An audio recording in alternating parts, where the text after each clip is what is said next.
It's the Memphis Sports Network, WMC Memphis, WMFS HD2 Bartlett Memphis, WMFS FM and HD1 Bartlett, WMFS Memphis, ESPN 790 AM and 92.9 FM ESPN.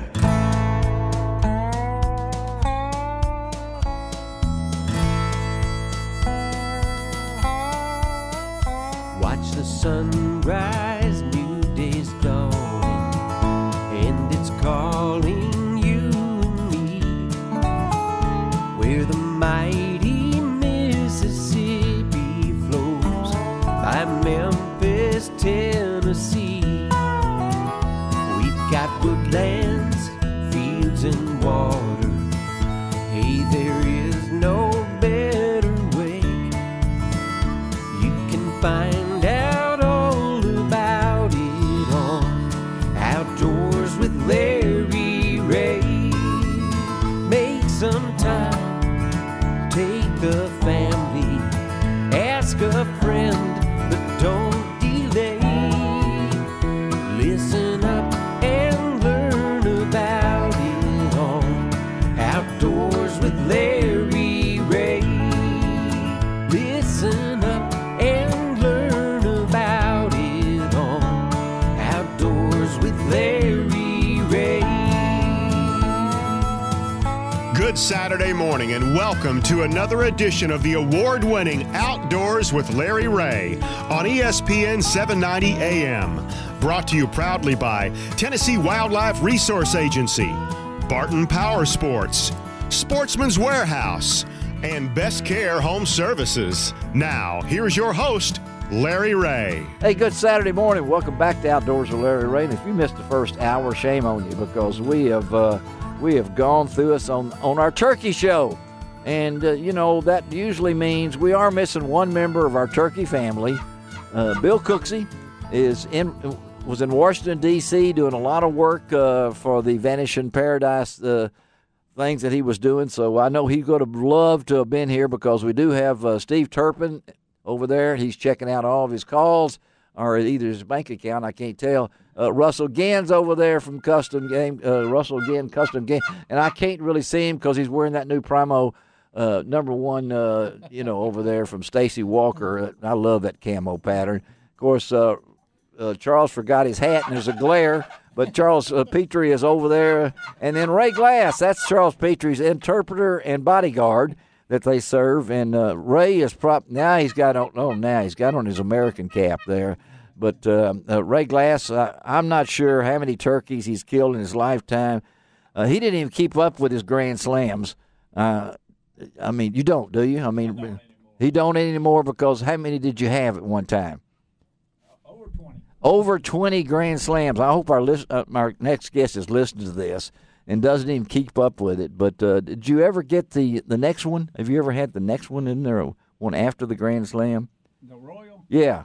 Killed 9 Royals. Oh, 9 Royals. Right. Okay. Yeah. Well, that's enough. You can sit down now. So, and of course, this being the fourth Saturday, John Gordon's just taking all this in, because John brought us in, and we're going to talk about this on the next segment, the new Jekyll and Hyde from GHG Decoy Systems with a two-headed.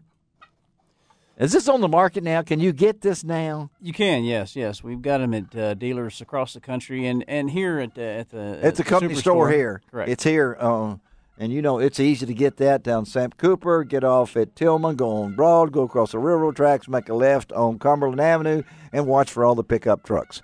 That's the way I tell everybody. Yeah, is that good enough? Good description. Yeah, and you're open Saturday, right? Right. Okay, and then of course, if you need a new ATV, or if you just want to be cool and get one of those silent, stalking, what do we call those things again? Well, the Polaris calls them an EV, which is a really neat term for electric vehicle. Yeah, and you probably named that then. So we have the Larry Rea edition as well. Oh yeah, they have the Larry Rea edition. That is true. I sat in one. But Frank Barton for the Barton Power Sports, he'll be opening up this morning at about 8. Is that right, Frank? Actually, when I leave here, I'm going back to Mount Moriah. You're going to the new store they're working on. And keep working. And keep on working. And then Avery will open at what time this morning? Saturday morning? 9 o'clock. 9 o'clock. All right. We got a guy on right now that's not I've told these guys here that own these game call companies that just sit back and listen to him because, we used to have the guys like could do interpreters and things like that, that could personalities that could mimic certain people. Well, my next guest is a good guy at mimicking critters because he's got it down to particularly turkeys, and he's a member of the Bass Pro staff, and our good friend Mike Giles from Meridian, Mississippi. Good morning, Mike. Good morning. All right, buddy. I know Mississippi's been rolling off. Why they open so early, I don't know. I did not buy my 7-day trip license that I normally do because I froze to death the last 3 or 4 years, and the wind's blown me away, and it's cost so much to go down there. But, Mike, I know we've talked a little bit about on the show today turkey hunters, and you've been doing it for how long? Probably about 35 so years. I figured that. 35 years. How old are you? I am about to turn 59 years old. So you can see, folks, that he was young when he started doing this, and we've talked about the different changes in tradition. How old were you when you killed your first bird? Shortly after I started hunting, there weren't many turkeys when I was a kid. Yeah. But I had just about got out of college, 22 years old. Okay, all right. And you remember your gun you used, and you remember the moment probably. Yes, I can tell you there's a little short caveat to that. Uh-huh.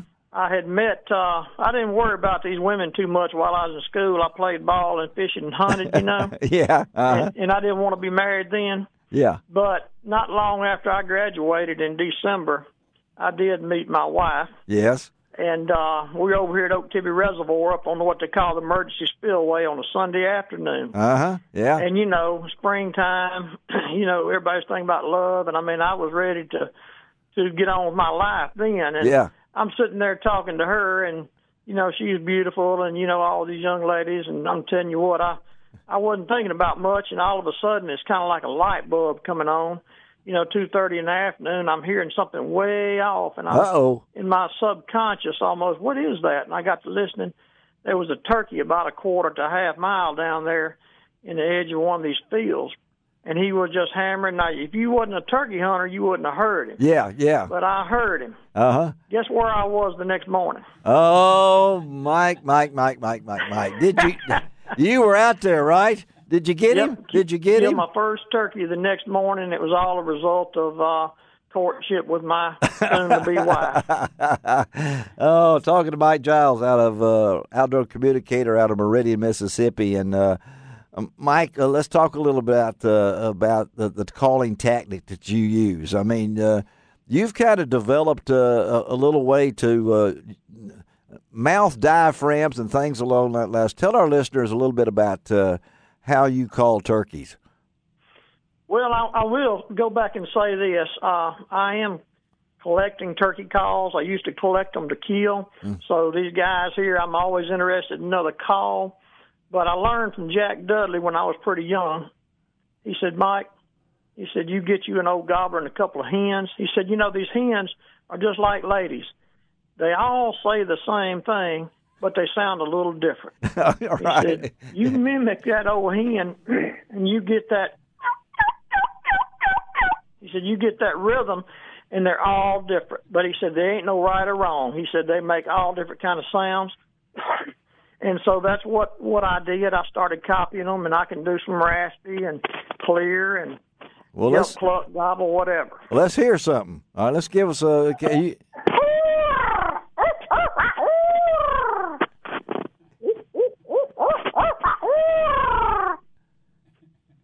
I love it. Keep going.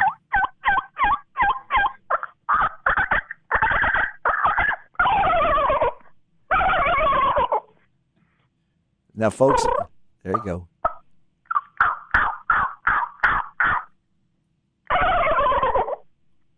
That's off a cell phone, but I can tell you, I do kind of a Jake gobble, and I can do different types, but... a Jake gobble. Now, the Jake is going to gobble different than the big one, so I'd like to know the difference, and Ray Glass is shaking his head. I can hear it from here, but, I can see it from here, but, there is a difference. A lot of folks don't realize that and Charles is too, the difference between a jake and you'll say, well, that's a jake. And I've heard, when I first started, I said, that's a turkey. It's a jake. I said, how do you know? He's not saying over there, I'm a jake. So what's the difference? What is the difference? Well, the difference is they're learning how to gobble, and an old gobbler hears a jake. Sometimes they almost sound like a dog or a broken gobble, trying to gobble, and an old gobbler, if he hears a jake coming in on him, he wants to go whip him. Well, let's hear a jake. Let's hear a jake. What would the jake sound like if he's coming towards you? Well, sometimes they're going to yelp. Yeah. And it's, I don't know that I can do it on here, but they're going to have that. It's almost like that rasp I was doing. Oh, yeah. Yeah, well, let me ask Ray Glass. Now, can you tell the difference between a jake and a gobbler coming? Sometimes you can, sometimes you can't. Yeah. Some jakes gobble really well.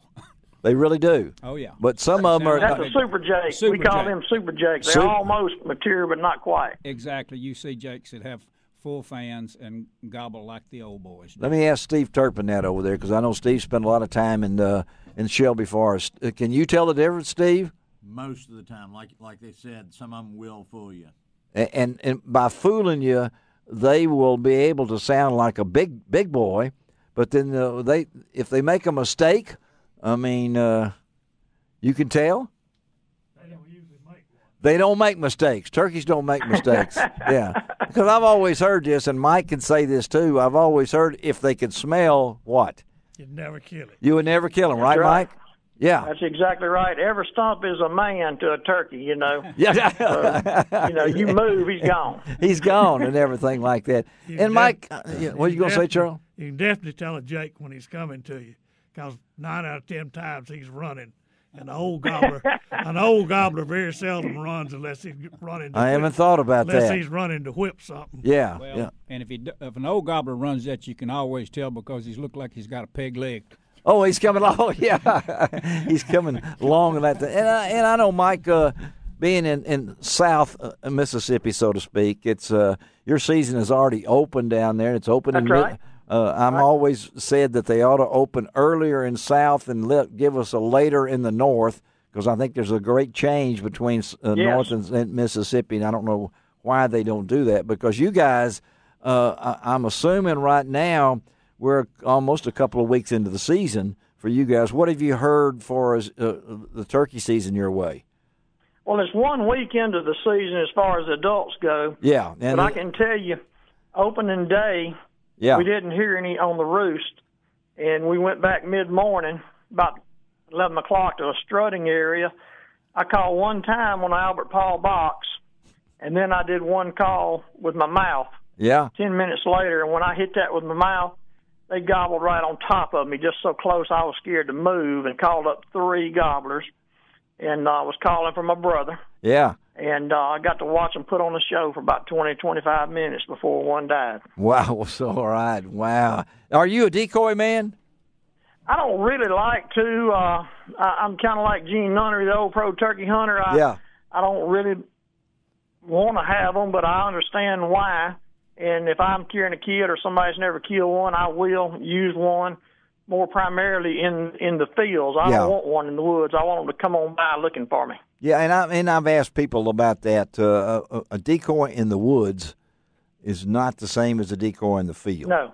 And I know, Ray, I've used them both ways. I have too. And I've killed turkeys with a decoy in the woods, but I prefer them in the field. This thing right here, Mike, this Jekyll and Hyde thing, I got to put it up because I just want to see what reaction somebody, because I'm going to get it's I've had I don't know how many decoys I've got. I stuck them in my bag, but this is a field decoy, right? Wouldn't you consider that, John Gordon? I would. I mean, you're definitely with the 2 heads and like that. You want that bird to be able to see that turkey, and really be confused about what's happening and come to it. Yeah, well, if I see a 2-headed gobbler, I'm coming to it. I want to check him. Exactly. I want to check him out and everything. Mike, thank you, buddy, for taking time to be with us. Have a successful season and keep up the good work, and we'll talk to you. Okay, buddy? Larry, thank you very much. All right. All right, Giles, as we close out this segment, let's get going with him. And we're coming back. More Turkey Talk on Outdoors with Larry Rea. You can find